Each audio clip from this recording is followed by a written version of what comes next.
Nous sommes dans la deuxième tranche du thème de ce trimestre, comment interpréter les Écritures. Juste une parenthèse, il existe un très beau livre concernant cette étude, la manière d'interpréter les Écritures. Et je pourrais éventuellement vous conseiller, ce n'est pas de la pub, mais c'est un très bon livre à lire si vous voulez avoir d'autres informations supplémentaires par rapport à ce que vous avez reçu durant la semaine. Je salue tout un chacun pour l'écoute attentive de ce moment d'étude et j'espère de tout cœur que ça vous apportera ce dont vous attendiez de ce moment-là. Bienvenue chez vous, bienvenue à cette étude, bienvenue pour la révision en tous les cas, puisque vous l'avez, comme moi, penché les yeux là-dedans, vous êtes immergé là-dedans et j'espère de tout cœur que ce moment de partage vous sera utile. J'ai avec moi sur ce plateau deux personnes, deux générations différentes, et je vais parler des messieurs Candy Siger et Lucia Hilary. Je les salue, messieurs. Bien, salut. Merci pour votre présence. J'espère de tout cœur que ça donnera un peu de vie dans ce que nous allons partager. En tous les cas, je me ferai un véritable plaisir de les interroger pour vous. Bonne étude, bonne écoute. Messieurs, merci d'avoir accepté d'être ici pour répondre à nos questions. Alors, dans l'étude de cette semaine, Origine et nature de la Bible, je voudrais juste avant de l'entamer, vous demander si l'un de vous accepterait de prier. Tout à fait, nous inclinons la tête. Seigneur notre Dieu, notre Père, Dieu de bonté, Dieu vivant, nous voulons te remercier parce que tu nous as donné encore une fois le souffle de vie. Et alors que nous allons ouvrir ta parole, encore une fois, révèle-toi à nous. Puisses-tu, Seigneur, par ton Saint-Esprit, nous conduire dans toute la vérité et que nous en soyons sortis plus grands, plus forts et plus proches de toi. Au nom de Jésus, nous t'avons prié pour ta gloire. Amen. Merci beaucoup. Bon, j'étais en train de dire que juste avant de vous poser la première question, j'ai trouvé au début de l'étude un texte que j'ai gardé l'attention dessus. Je vous le cite.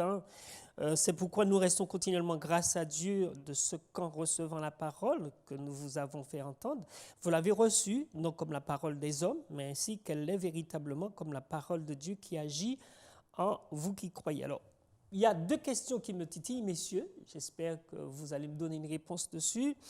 Pensez-vous qu'il existe encore des êtres humains qui ne croient pas que les écrits sacrés viennent de Dieu d'une part, et d'autre part, pourquoi ceux qui étudient régulièrement la Bible ne sont pas transformés plus rapidement que cela?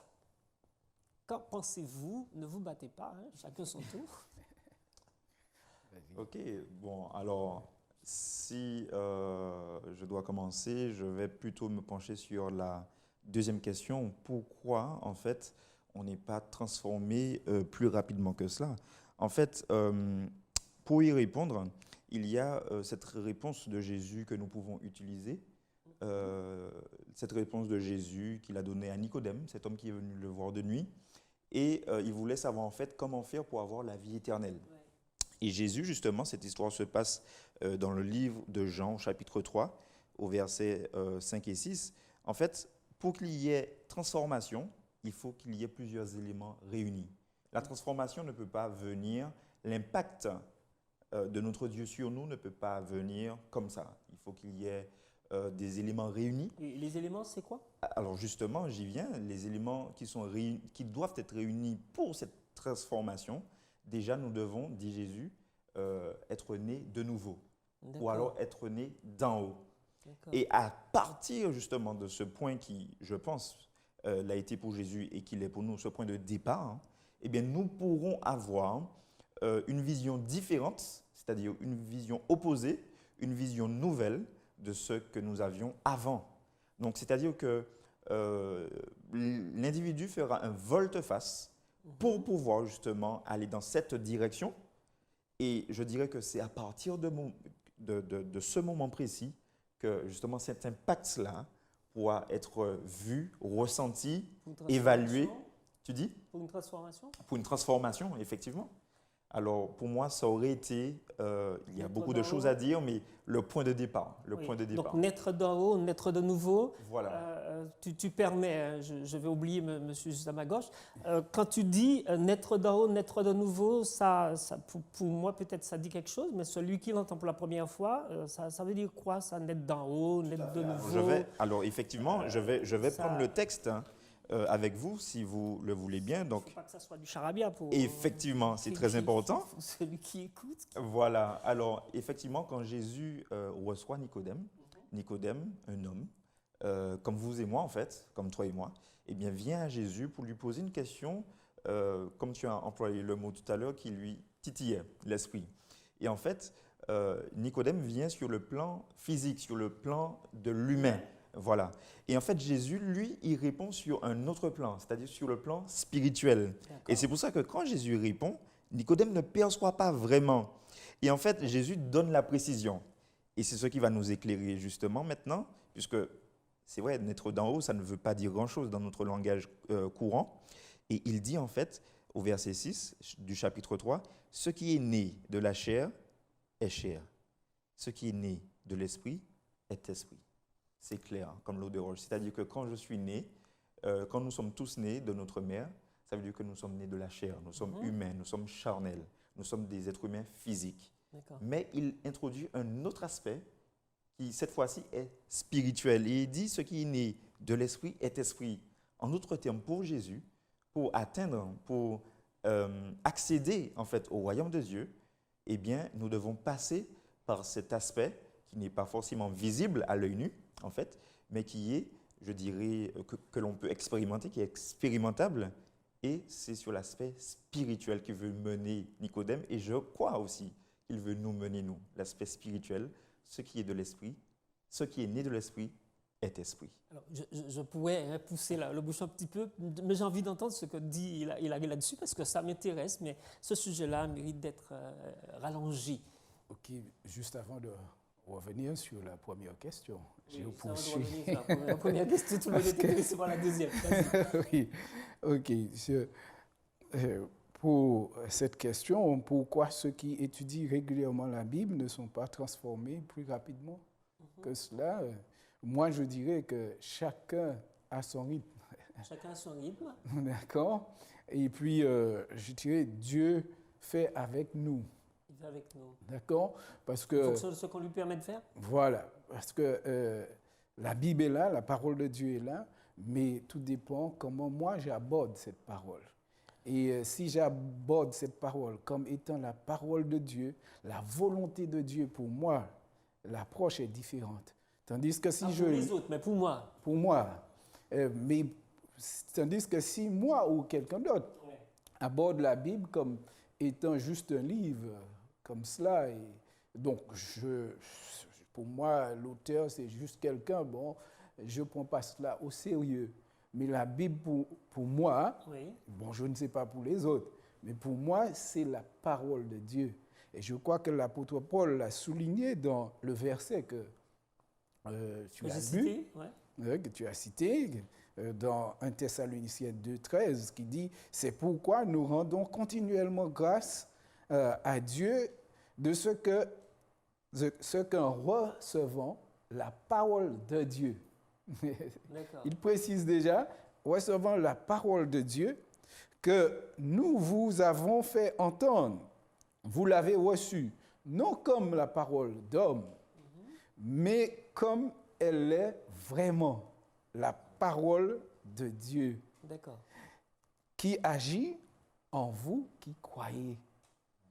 Donc, pour que la parole puisse avoir un impact, il faut que je croie. Il faut d'abord que je puisse croire que c'est la parole de Dieu, que cela vient de Dieu. C'est vrai que quand on parle de l'origine, on voit qu'il y a eu plusieurs auteurs, d'accord, plusieurs écrivains, comme avait dit le président la dernière fois, de la dernière émission, plusieurs écrivains, mais il y a un auteur qui est au-dessus de tous les autres auteurs. D'accord? L'auteur, c'est Dieu. L'auteur principal, c'est Dieu. C'est lui qui inspire. Tous ceux qui ont écrit ont été inspirés par le souffle de Dieu, d'accord, son esprit. Donc, si je voudrais vraiment être transformé, il faut que je vienne à la parole, non pas avec mes propres idées, d'accord, mais je viens pour entendre ce que Dieu a à me dire. Quelqu'un qui est ouvert. Voilà, et disposé à accepter sa volonté dans ma vie. D'accord. D'accord? Ainsi, lorsque c'est comme ça, je suis prêt à me soumettre à ce que Dieu me demande. Oui. Est-ce qu'à partir de cela, on peut revenir à la première question? Si vous n'êtes pas dérangé par là, je peux la reprendre. Pourquoi il existe encore pensez-vous qu'il existe encore des êtres humains qui ne croient pas que les écrits sacrés sont, ou alors viennent de Dieu? Sont de Dieu ou viennent de Dieu? Oui, tout à fait. Puisque nous sommes dans un monde où plus nous avançons et plus nous sommes sécularisés. Ça fait qu'on ne D'ailleurs, croit pas? comment? Ça fait qu'on ne croit pas? En fait, pour être exact, il y a plusieurs courants d'idées. Mais plus nous avançons et plus nous voyons qu'il y a l'athéisme qui est prôné. Pourquoi? Parce que de nos jours, ce qui est, disons, ce qu'on peut toucher du doigt est plus compréhensible que ce qui est concret est plus compréhensible que ce qui est abstrait. Et tout ce que l'être humain ne peut pas cerner, tout ce que l'être humain ne peut pas comprendre, ne peut pas essayer, ne peut pas, maîtriser, ne peut pas expérimenter, eh bien, il l'aborde avec beaucoup de réserve et même, on remarque bien qu'il y a très souvent de l'hostilité. Donc, plus nous avançons et plus c'est la science qui est mise en avant, quoique la science ne contredit pas la Bible, mais ça c'est un autre sujet. Plus nous avançons et plus nous voyons que Dieu est mis de côté au profit de l'intelligence humaine, tout simplement. D'accord. Un avis dessus? Oui, la Bible nous dit dans le psaume 14, verset 1, « L'insensé dit en son cœur, il n'y a point de Dieu. » D'accord? Et jusqu'au retour de Jésus, parce que je crois à son retour, il y aura des gens qui ne vont pas croire en Dieu. Donc, si on ne croit pas déjà que Dieu existe, comment peut-on croire que la Bible est la parole de Dieu? Donc, Kendi a fait bien de mentionner l'athéisme. L'athéisme qui met Dieu de côté. Oui. D'accord? Pense faire des choses par lui-même. Et il fait les choses par lui-même, il n'a pas besoin de Dieu. D'accord? Dieu, c'est pour les faibles. Mais je suis content d'être faible parce que ça m'a permis de rencontrer Dieu, de savoir qu'il y a un Dieu et j'ai du plaisir à parler avec Dieu, à lire sa parole, à découvrir des trésors, d'accord, cachés, d'accord, des choses cachées que la Bible révèle et ça me fait plaisir, plaisir de savoir que ce monde dans lequel nous vivons, où il y a tant de souffrances, il y a tant de problèmes, et on constate jusqu'à aujourd'hui, les hommes n'ont pas de réponse. Ils ont déjà essayé. Auguste Comte avait dit que la science apporterait des réponses. D'accord? Et jusqu'à maintenant, malgré les prouesses des hommes, il y a des choses améliorées. Mais il n'y a pas de réponse véritable, définitive. Alors, permettez quand même que je pose la question suivante. Alors, de tout ce que vous avez dit, qu'est-ce qui peut faciliter l'impact sur du rôle de la Bible dans ma vie personnelle? Qu'est-ce qui peut faciliter cela? Parce que je vous ai entendu tous les deux sur les deux questions précédentes. Et si je vais dans votre sens, j'aimerais savoir, est-ce qu'il existe quelque chose qui pourrait faciliter le rôle de l'impact de la Bible dans ma vie? Il y a un texte qui m'a toujours frappé dans la Bible et qui est, je pense, très important pour nous de considérer. Et il s'agit du texte du prophète Ésaïe au chapitre 6. Lorsque ce prophète, il est très certainement au début de son ministère et il est pour la première fois mis face à face pratiquement avec Dieu. Et en fait, il est en train de dire au verset 5 du chapitre 6, « Alors je dis, malheur à moi, je suis perdu car je suis un homme dont les lèvres sont impures, j'habite au milieu d'un peuple dont les lèvres sont impures, et mes yeux ont vu le roi, l'Éternel des armées. Et en fait, cet homme-là, il est contrit dans sa chair parce qu'il constate qu'il est un pauvre pécheur, mais qu'il est en fait mis en relation avec le roi de l'univers. Est-ce que cela voudrait dire, pardon, est-ce que cela voudrait dire par rapport à ce que tu es en train de dire, ce que tu as lu dans le texte, il faudrait que je fasse une rencontre à peu près similaire? Une rencontre, je pense que c'est le mot, une rencontre. Une rencontre, en fait, toutes les fois où l'être humain est mis en relation avec le divin, notre Dieu créateur, rédempteur et notre Dieu vivant, toutes les fois que ça arrive, quelque chose se passe. Et justement, le prophète Ésaïe, quand il a remarqué la gloire, la toute-puissance, la majesté divine, il ne pouvait que reconnaître d'un cœur humble et sincère sa position de pécheur pour demander à Dieu, en fait, de venir à son aide. Et c'est ainsi que les versets suivants, le verset 6, en fait, on a touché ses lèvres, l'ange a touché ses lèvres pour qu'il puisse devenir digne pour subsister en présence de Dieu. Donc, ce qui veut dire que pour comprendre, on ne va pas à Dieu de n'importe quelle manière. Alors, quel faut-il, pardon, tu voulais dire quelque chose, vas-y. Oui, donc, sur cette question, qu'est-ce qui pourrait faciliter l'impact de la Bible sur ma vie? Je dirais aussi, c'est ma façon d'aborder la Bible. D'accord? Une façon de l'aborder? Oui. Une manière? Il y a une manière. La Bible, quand j'entends parler de la Bible, quelle attitude que j'ai? Comment je vois la Bible? Est-ce que je reconnais d'abord que la Bible, c'est la parole de Dieu? Est-ce que je reconnais qu'il y a une dimension divino-humaine à la Bible? D'accord? Donc, si je reconnais que la Bible, c'est la parole de Dieu, dès la première page de la Bible, j'ai une déclaration. C'est au commencement, Dieu. Ouais, et ça veut dire quoi? La Bible me dit au commencement, Dieu. Ce qui voudrait dire que toute chose existe par Dieu, y compris moi-même.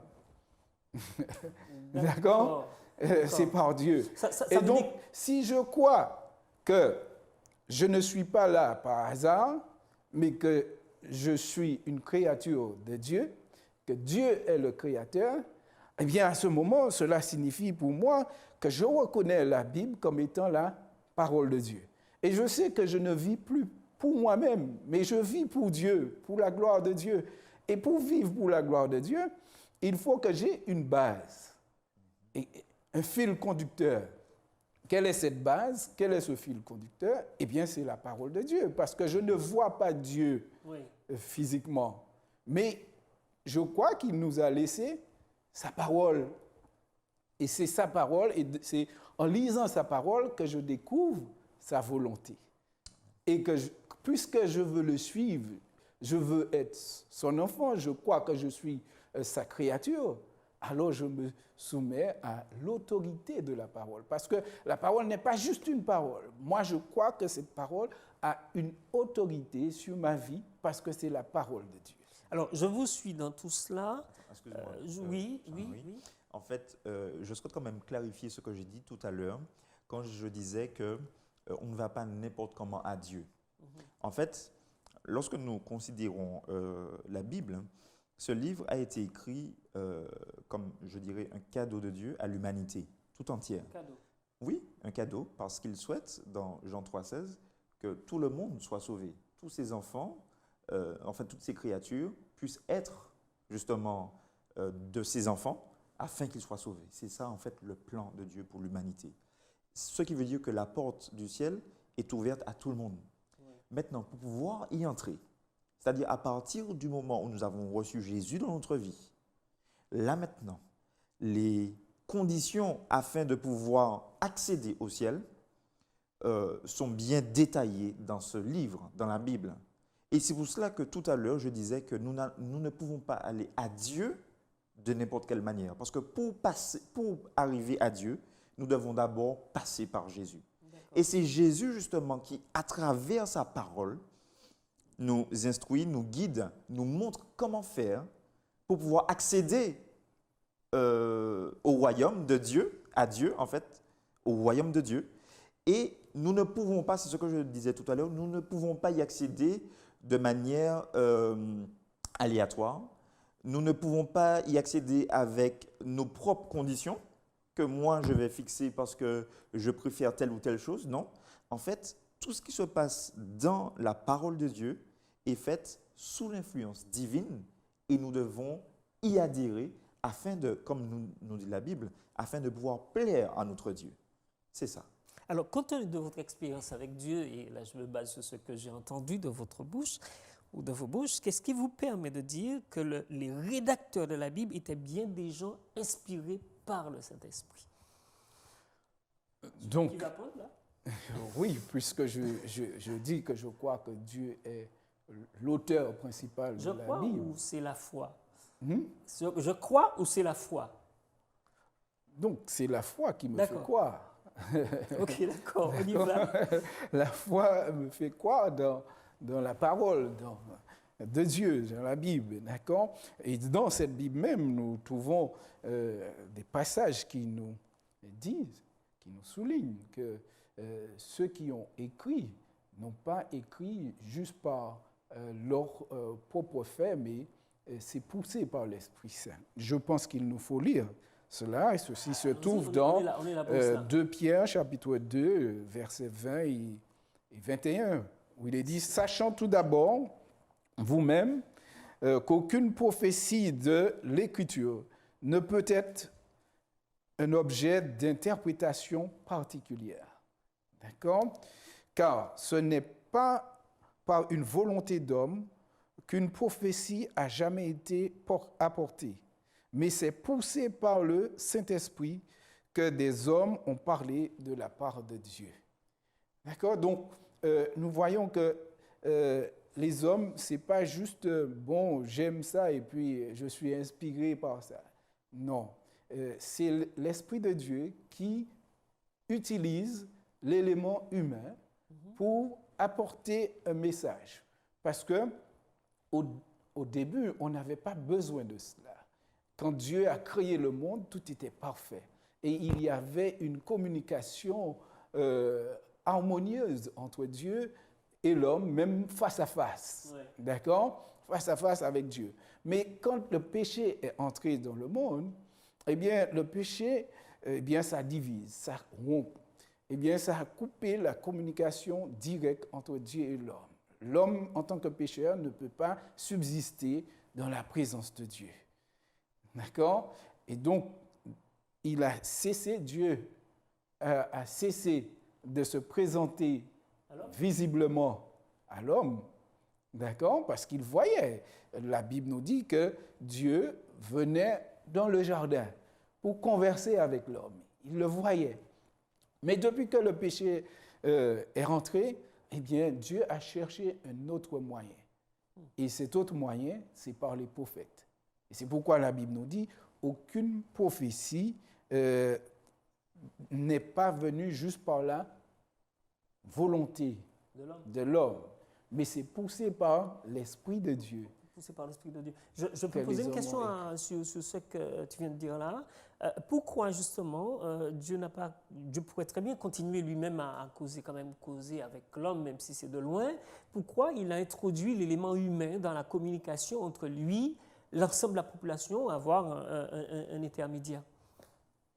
Alors, l'homme en tant que pécheur ne peut plus voir la face de Dieu et vivre. D'ailleurs, Moïse avait demandé à Dieu de voir sa face et Dieu lui-même a dit ça dans l'Exode, que tu ne peux pas voir ma face et vivre.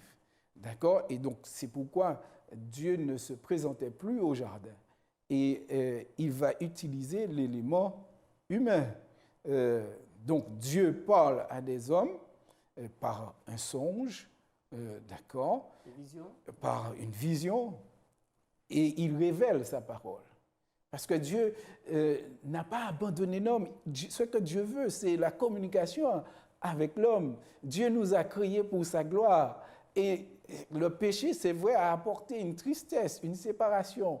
mais c'est que Dieu pouvait éliminer l'homme et terminer avec cela.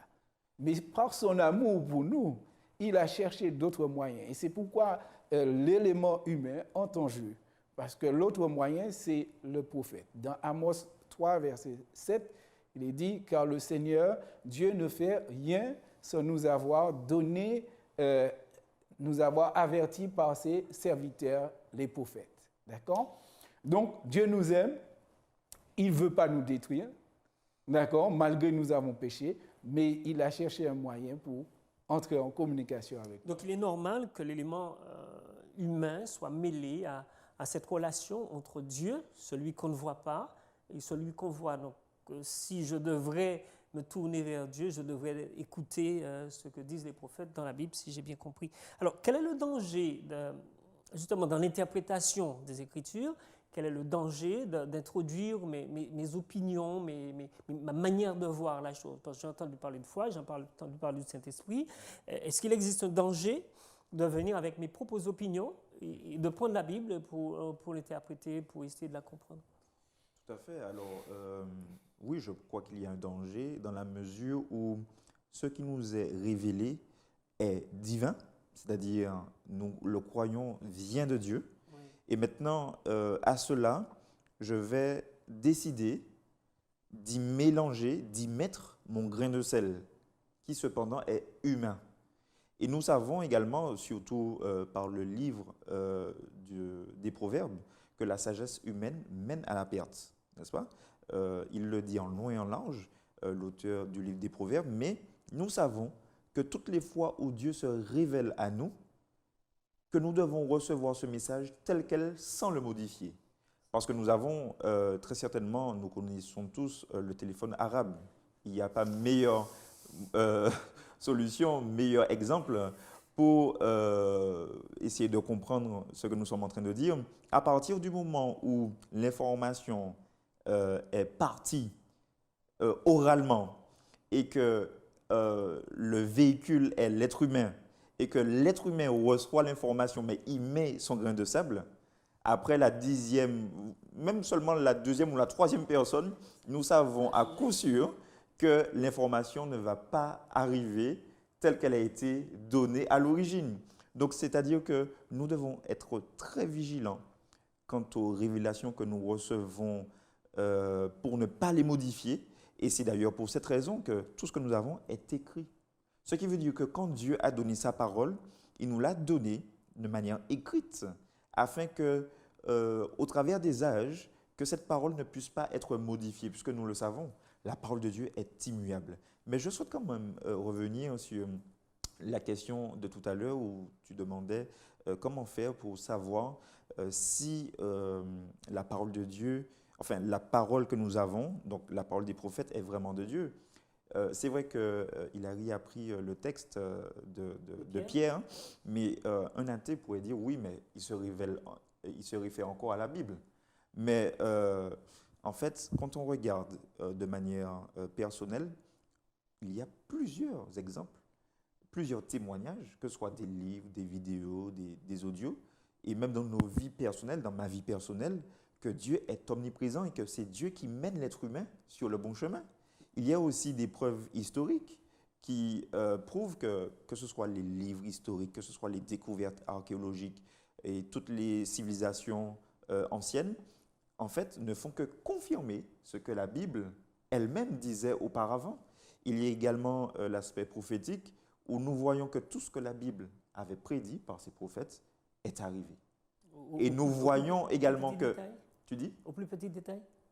Oui, je pense, je dirais même au millimètre près. Au millimètre près. Au millimètre près. Et même de nos jours, nous voyons que ce qui a été révélé par les prophètes de Dieu pour la fin des temps, nous le voyons, d'ailleurs nous l'avons vu le trimestre dernier, eh bien, toutes les choses sont en train de correspondre aux écrits.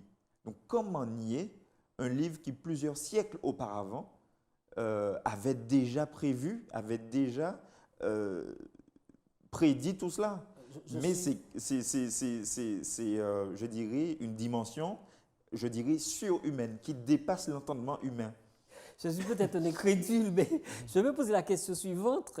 Est-ce qu'il y aurait quelque chose, une partie dans la Bible, hein, qui n'aurait pas été inspirée ou qu'on pourrait remettre En en question? Est-ce qu'il y a quelque chose quelconque Mais 2 Timothée 3,16 nous dit clairement que toute écriture est inspirée de Dieu et utile pour enseigner, pour corriger, Oui.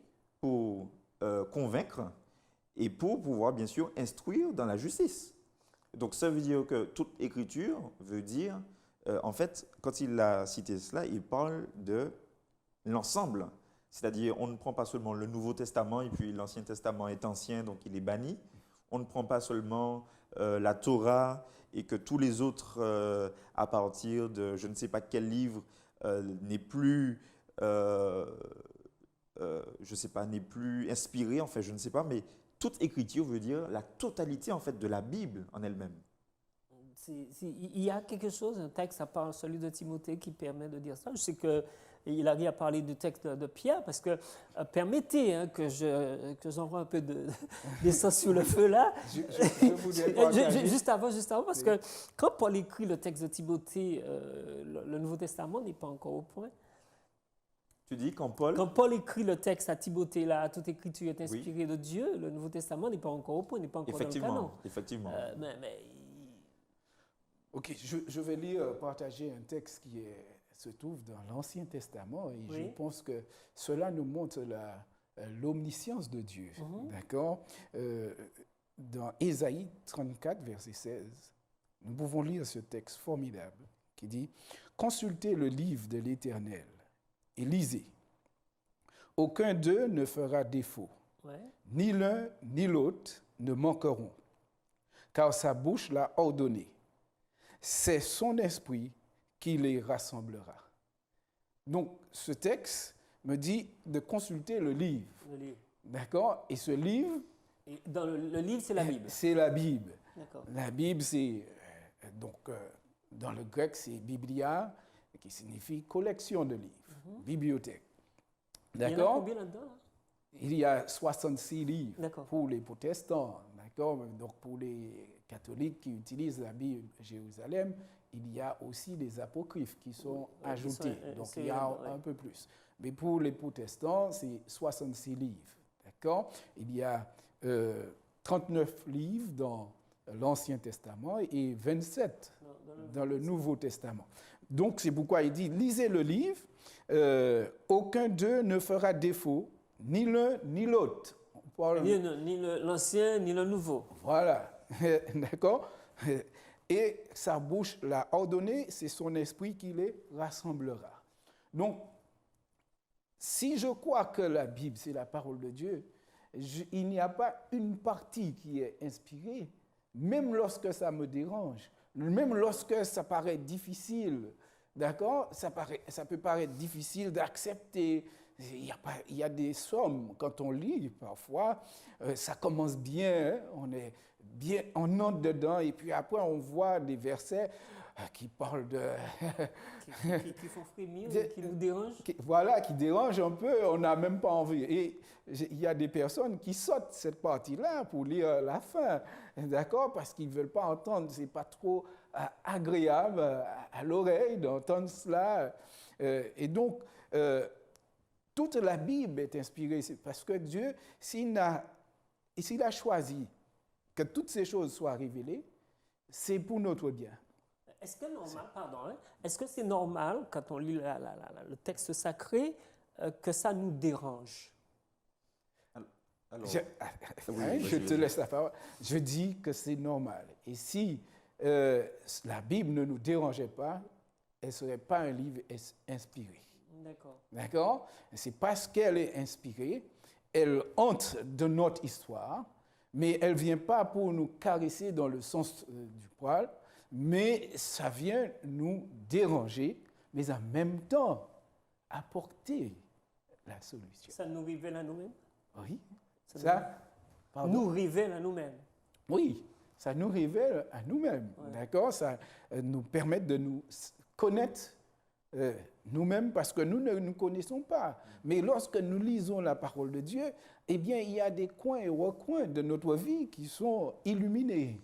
Alors, je voudrais rebondir sur ce qu'il vient de dire parce qu'on peut se poser, on peut inverser ta question ou on peut en fait retourner ta question. Est-ce que ce n'est pas pour cette raison que ce livre, en fait, qui nous confronte à nous-mêmes, est-ce que ce n'est pas pour cette raison qu'il est autant, ce livre, qu'il est autant controversé?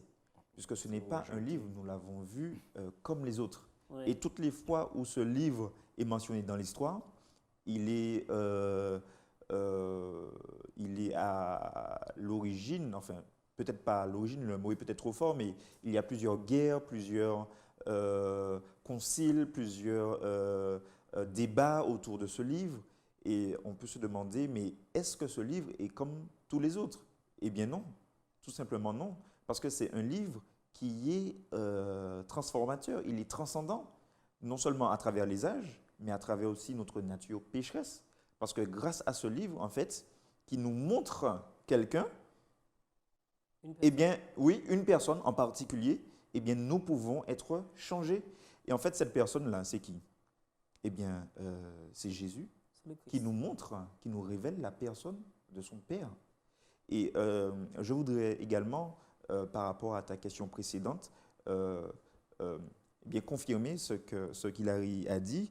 C'est avec l'exemple du prophète Moïse. Ouais. Cet homme qui est considéré comme étant pratiquement le plus grand prophète de la nation juive. Eh bien, en fait, il dit, juste avant sa mort, ces quelques paroles qui confirment tout ce que nous venons de dire. Donc, il s'agit de Deutéronome, au chapitre 32, au verset 46. Il dit, donc en fait, tous les enfants d'Israël étaient rassemblés. Et là, il est en train de prononcer ces dernières paroles. Et il dit, prenez à cœur toutes, le mot toutes revient, toutes les paroles, c'est-à-dire la totalité des paroles que je vous conjure aujourd'hui de commander à vos fils afin qu'ils observent et mettent en pratique toutes les paroles de cette loi. À nouveau, le mot tout revient, mais en fait, il parle de ces paroles. Mais est-ce que c'était les paroles de Moïse? Non. Ce n'était pas ses paroles à lui, c'était les paroles qu'il recevait de Dieu. C'était les paroles qu'il recevait directement de la bouche de Dieu pour les enfants d'Israël. Et en fait, quand il dit de considérer toutes les paroles à 2 reprises, et il dit bien à vos fils, c'est-à-dire de génération en génération, c'est-à-dire que ces paroles-là, eh bien, elles sont intergénérationnelles. Elles sont aussi universelles, c'est-à-dire que ce n'est pas seulement pour une partie du globe, mais il dit bien Apocalypse 14, à partir du verset 6 nous le dit, n'est-ce pas? Que c'est pour toute nation, toute tribu, toute langue. Oui, exactement. Et nous savons également que toutes les sociétés également sont effectivement concernées. Donc effectivement, c'est une parole qui, à tous les niveaux, est inspirée de Dieu lui-même. Alors, si vous permettez, je vais revenir sur ce qu'on a dit jusqu'à maintenant.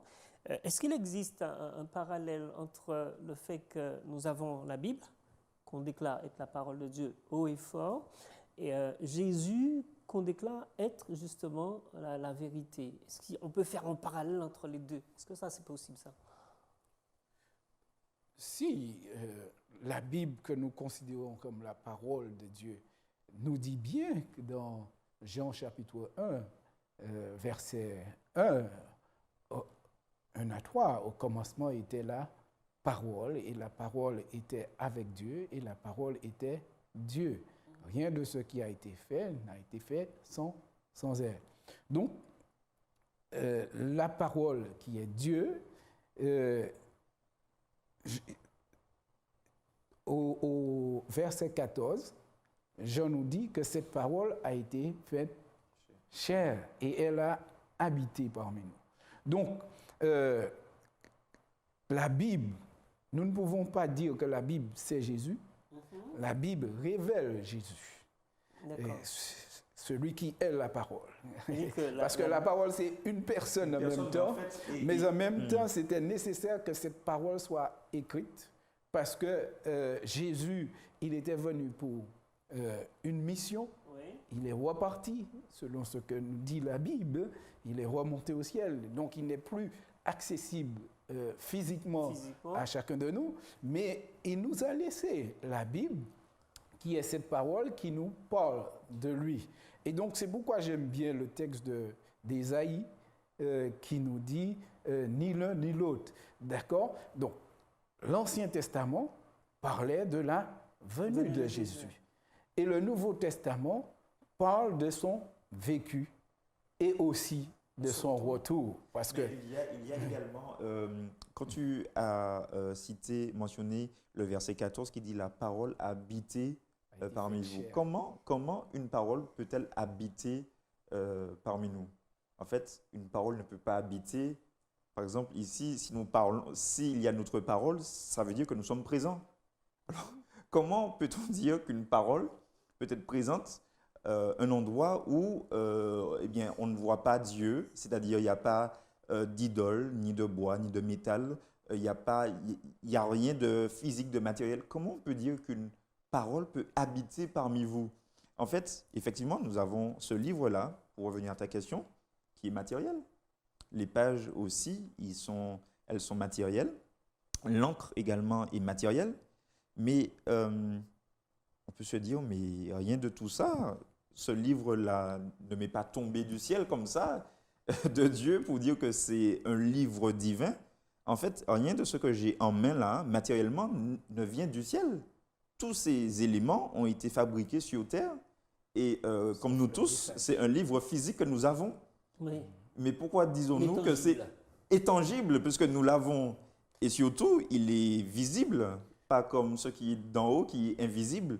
Mais pourquoi est-ce un livre sacré d'en haut, divin, de Dieu, qui révèle Dieu même?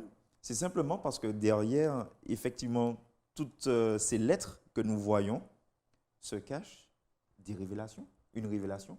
Se cache quoi? Une pensée divine. Se cache une histoire, se cache un plan, se cache un amour, se cache des commandements, des enseignements, des instructions pour qui est bien pour moi, afin de me révéler quelqu'un, afin de me révéler un plan de la rédemption, tiens, par exemple, voilà, afin de me révéler justement cette personne de Jésus qui, comme tu disais, est venu vivre sur terre afin de me révéler mon Dieu. Et en fait, nous pouvons dire que le livre sacré n'est pas Dieu. Ça, c'est sûr. Oui. La Bible n'est pas Dieu. La Bible est une révélation de Dieu. Ok, mais la Bible, Dieu ne peut pas rentrer dans la Bible. C'est un livre humain. D'accord? Enfin, je veux dire, c'est un matériel humain. Poussé par l'esprit. Tu dis? C'est une rédaction humaine poussée par l'esprit. Voilà, en fait, la Bible proclame Jésus qui nous révèle Dieu. On ne peut pas faire une seule et même pièce avec, avec Dieu. La parole et la parole écrite et la parole vivante en parlant de Christ. C'est-à-dire que, donc, c'est pourquoi je voudrais revenir, la parole qui a été faite chair, ça s'est passé à un moment donné dans l'histoire humaine, d'accord? Et c'est à l'époque de l'incarnation. On peut parler de l'incarnation, Jésus qui vient dans l'histoire de ce monde. Mais comment vient-il? C'est de manière surnaturelle. D'accord? Bien sûr qu'il y a l'élément humain, mais il y a aussi l'élément divin. Le Saint-Esprit qui va venir sur cette femme, Marie. Donc, on a l'élément divin plus l'élément humain. Et ça va produire celui qui est la parole manifestée en chair, Jésus, qui est venu sur cette terre. D'accord? Ensuite, la parole aussi, que Candy a mentionné que la Bible, physiquement, il n'y a rien qui soit tombé du ciel. Je dis sauf le message. Le message. La révélation. Le message. Le message vient du ciel. Aussi, le message vient du ciel. Mais pour que nous ayons ce message, il fallait aussi l'élément humain. D'accord? L'élément humain. Donc, Dieu donne la révélation à l'homme et il lui permet de mettre cela, il lui dit écris cela. Parce que Dieu sait que nous, en tant qu'être humain, nous avons nos déficiences. D'accord? Et par rapport à cela, il a demandé à Moïse, aux auteurs, d'écrire la parole pour que ça serve de souvenir. D'accord? Et c'est important parce que des générations après, jusqu'à nous, on peut lire encore cette parole. D'accord? Tandis que parler à une foule, on peut parler à juste un nombre limité de personnes. D'accord? Mais après, ces personnes peuvent oublier. Tandis que la parole peut être lue, relue, Mais c'est le fait qu'on a reçu l'ordre d'écrire. d'écrire. Voilà. Et donc, il y a un lien parallèle entre les deux. D'accord? C'est que les deux sont surnaturels. Les deux ont l'élément divin et aussi l'élément humain. D'accord? Mais on ne peut pas dire qu'on peut faire une seule pièce avec les deux parce que chaque chose et la personne de Jésus, il a son rôle à jouer. Il a sa raison d'être et la parole aussi, la Bible en tant que Bible, a sa raison d'être. Jésus, il est venu, il a accompli sa mission et il est remonté au ciel. Et il continue sa mission au ciel. Tandis que nous avons accès à la parole. D'accord? Maintenant, c'est là que c'est important pour nous, l'élément foi. Oui. La foi, de croire que vraiment c'est la parole de Dieu et que cette chose, voilà, cette chose a existé. C'est pourquoi l'apôtre Paul nous dit dans Hébreux chapitre 11, verset 6, « Or, sans la foi, il est impossible d'être agréable à Dieu. » D'accord? Donc, sans l'élément foi, ce sera difficile. Mais si on a la foi et qu'on croit que c'est la parole de Dieu, ce sera plus facile pour nous de recevoir les messages. Alors, c'est pour ça, alors je lis justement le texte qu'il vient de citer. Or, sans la loi, sans la foi, excusez-moi, sans la foi, il est impossible de lui plaire. Celui qui s'approche de Dieu doit croire qu'il existe et qu'il récompense ceux qui le cherchent. En fait, il faut partir de ce postulat. Et à partir de ce postulat, nous pouvons évoluer, en fait. Mais comment pouvons-nous dire que nous allons, par exemple, prouver que Dieu existe? À partir du moment où nous pouvons prouver l'existence de quelque chose, c'est que cette chose-là fait partie de la sphère de celui qui peut en prouver son existence. Oui. Donc, c'est pour cela que Dieu ne peut être prouvé, d'accord, puisqu'il n'a ni commencement ni fin. Ça, c'est incompréhensible à l'échelle humaine. Et en fait, quand nous nous approchons à Dieu avec cette foi, nous approchons Dieu avec cette notion d'humilité, puisque nous reconnaissons en fait. C'est-à-dire que Dieu ne nous donne pas de preuves avec tous les éléments, toutes les explications. Il nous dit simplement de croire, la confiance en Dieu, c'est ça. Et à partir de cela, eh bien oui, il pourra nous bénir, il pourra interagir avec nous. Et je crois que, comme on disait, pour faire simple tout à l'heure, la Bible, je pense que c'est simplement et tout simplement, comme on a l'habitude de dire, la boussole. Alors, deux choses. Puisqu'on ne peut pas prouver l'existence de Dieu, hein, on ne peut pas rendre ça tangible, est-ce que Dieu peut être vécu, d'une part? D'autre part, puisqu'on a parlé de la pérennité de la parole, est-ce que demain, je peux comme ça dire, bon, ben, la Bible, elle finit demain, il n'y a plus rien pour moi là-dedans? Est-ce que ça, alors, moi, je crois que oui. Alors moi, je crois que oui, Dieu peut être vécu. Dieu peut être vécu. Dieu peut être vécu. Alors, je dis pourquoi oui, c'est possible. Tout simplement parce que, alors, avec tout ce que nous avons dit, Dieu nous a laissé quelqu'un afin de pouvoir nous prendre par la main. Et cette personne-là, c'est l'accompagnateur. C'est celui qui va nous mener, nous guider par la main, le Paraclétos. Et donc le Saint-Esprit. Ah, bah, d'accord. oui. Okay. Voilà, donc le Saint-Esprit. Et cette personne-là, oui, c'est une personne, selon la Bible, qui est vraiment tangible. Et alors pourquoi je dis que c'est possible? Eh bien, je vais prendre un exemple, tout simplement. Admettons que notre compréhension humaine soit comparée à un véhicule, à une voiture. Et que d'habitude, dans notre vie de tous les jours, eh bien, nous avons pour habitude, bien sûr, d'être au volant de ce véhicule. Eh bien, quand il s'agit maintenant de la foi, c'est-à-dire de la vie avec Dieu, il nous dit, écoute, je sais que tu as l'habitude d'être au volant de ton véhicule et pratiquement tous les êtres humains aiment être aux commandes de leur vie, n'est-ce pas? Ils aiment pouvoir maîtriser les choses.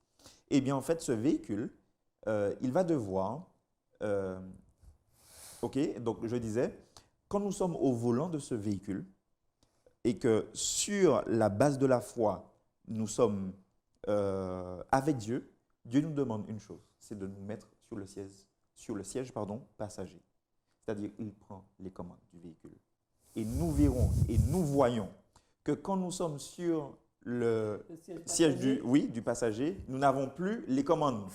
N'est-ce pas? Ce n'est pas une auto-école avec les commandes à côté. Non, non, non. Nous n'avons plus aucune commande. C'est Dieu qui dirige.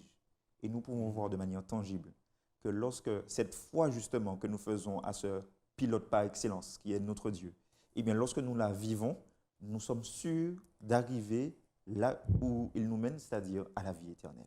Alors, mon temps est quasiment arrivé, mais je vais quand même poser deux petites questions. C'est pourquoi la foi, elle est mêlée à toutes les sauces, d'après ce que j'ai entendu, hein, que ce soit chez Hilary ou chez Kendi. La foi, elle est mêlée à toutes les sauces. Est-ce que vraiment la foi est une nécessité ou bien est-ce qu'elle est indispensable? Ne vous battez pas. Hein. Donc, allez-y. Le texte qu'il vient de lire, Hébreux chapitre 11, verset 6, que nous dit que l'élément foi est indispensable. Donc, indispensable, pas nécessaire. C'est indispensable. Indispensable. Parce que sans la foi, nous ne pouvons pas nous approcher de Dieu. D'accord. Et pourquoi on la met dans toutes les sauces? En tous les cas, le croyant, il mêle sa foi dans tout. Parce qu'il croit qu'il dépend de Dieu. Sa vie dépend de Dieu. D'accord? Donc, dans toutes les circonstances. Dans toutes les circonstances. Ouais. C'est vrai qu'on aurait aimé faire la dichotomie entre la foi et aussi la vie quotidienne. Mais moi, je crois que l'élément foi est dans tout ce que je fais. D'accord? Donc, c'est-à-dire que quand je vais faire quelque chose, je prie. J'invite le Seigneur à m'accompagner. D'accord? Donc, il y a des choses tangibles. Je vais faire les choses tangibles, d'accord? Mais tout en étant en communion avec mon Dieu. Ouais. Donc, parce que je crois que la vie, tout ce que j'ai, vient de lui. Le dernier mot, c'est qui nous la donne? Eh bien, j'aimerais simplement dire que la Bible, puisque c'est le thème de cette semaine, est simplement une preuve d'amour de notre Dieu pour nous. Je m'explique. Une preuve d'amour, pourquoi? Si Dieu avait choisi de faire ce livre de lui-même, sans faire appel à l'être humain, et que, en fait, ce livre serait pratiquement incompréhensible puisque les mots d'en haut n'auraient pas été compréhensibles pour nous qui sommes en bas, c'est-à-dire pour nous qui sommes charnels, pour nous qui sommes pécheurs. Mais en fait, en faisant appel à nous, Dieu simplement est en train de nous dire qu'il a besoin de nous, c'est-à-dire qu'il veut, en fait, je change les termes, qu'il veut que nous puissions être actifs avec lui pour la proclamation de cet évangile. Et en fait, en faisant appel à nous, et pendant qu'il nous donne justement ce livre, il le met dans nos cœurs. C'est-à-dire, il l'inscrit dans nos cœurs qui ne sont plus des cœurs de pierre, mais des cœurs de chair. Et désormais, cette parole-là est écrite dans nos cœurs. Et justement, ce Saint-Esprit dont nous faisions référence devient le lien, devient le ciment entre toutes ces différentes parties.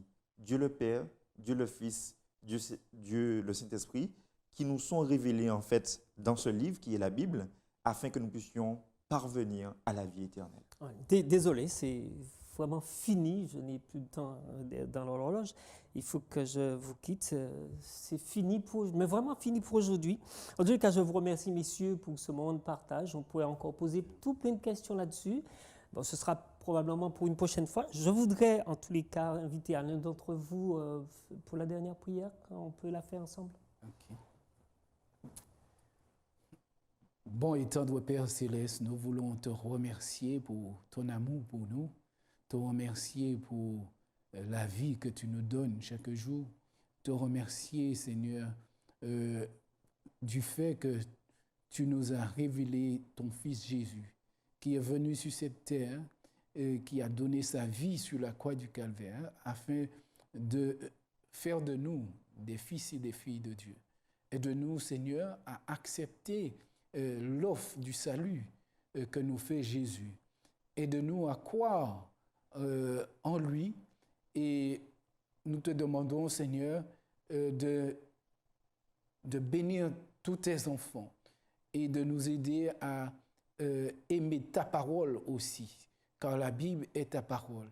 La Bible révèle combien tu nous aimes, et combien tu désires habiter avec nous et que tu as déjà un plan pour venir nous chercher et de nous, par ta grâce, à être prêts pour ton retour afin que lorsque tu reviendras, nous soyons avec toi pour les siècles sans fin de l'éternité. Amen.